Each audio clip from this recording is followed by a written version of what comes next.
Hey guys, it's Glenn from glenscarcollection.com, and today we have a very rare car.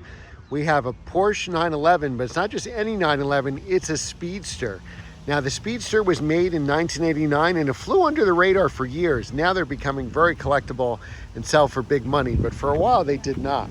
So you have the Fuchs wheels, but this here kind of denotes the Speedster. It's a two-seater.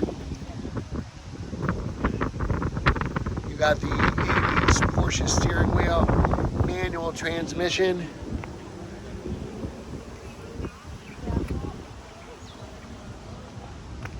Beautiful. This is one of the best shapes. Now there's no more horsepower or anything like that for the car.